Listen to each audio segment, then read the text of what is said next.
My name is Josh Welding from Brown Dog Welding. This is my friend Keith Strong. Ice 9 Customs is his business. We're building an old Triumph together called Panic Attack. The bike came about, I came back from a road trip last fall. We went to SEMA and I visited a few friends' shops, and I love doing the art, but I kind of want to expand and do something to stretch my fabrication skills a bit. And one of the first stops I made when I came back was to talk to Keith about how his trip out west went with SEMA and whatnot. And I was kind of telling him some of my ideas for the future, and he's like, hey, let's build a bike together. I mean, I have the fabrication background, but I don't have the bike background, which Keith does have. So we kind of figured we'd join forces and see what we can come up with. Yeah, it should be fun. Well, the bike itself, Josh and I were kind of talking about it, and my company, we do a lot of stuff with paint, and everything's always real pretty and everything, and we want to do something just really edgy and very raw and mechanical, so no paint at all. And that was probably a really good opportunity for us to kind of show Josh's talents with different welding techniques and welding rods, and I mean just all kinds of stuff, and all the color and the purpose of the bike will be made all through welding.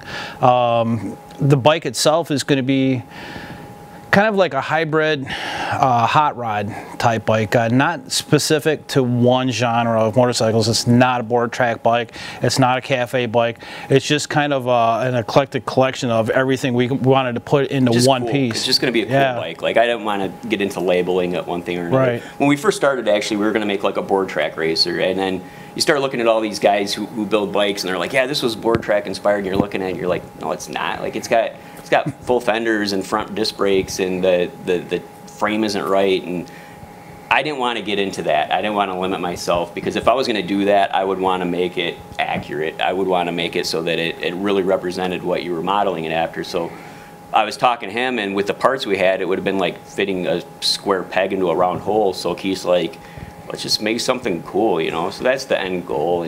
And with me, like, I want to try to bring some of the things I bring to my sculpture to this bike. Like, nothing, I like to say, like, it's a bunch of flaws perfectly balanced. Like, nothing, there's no, I don't do a lot of measuring or a lot of, you know, straight lines. It's just, it's got to look right. If it looks right, it is right. It's just got to be cool and balanced. And with my sculptures, I usually just clear coat them. I leave them raw.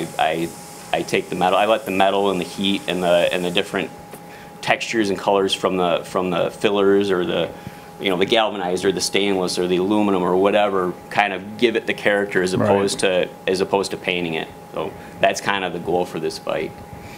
Panic Attack is going to be a 67 Triumph. The frame's a 67. The motor is a 750 73 motor. The name comes from I kind of deal with anxiety issues, and so this is my first bike. I'm doing it kind of on a national stage in front of everyone, posting it everywhere, and it's kind of trying to challenge my anxiety head on, and hopefully I can punch it in the face and not get beat up too bad.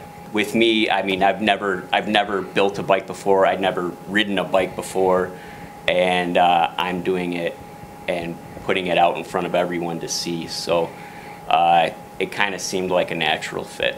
Our plan is to auction the bike off, be it either through a raffle or just a sale or auction, however it may be, just to raise some money for a no-kill shelter here in Detroit.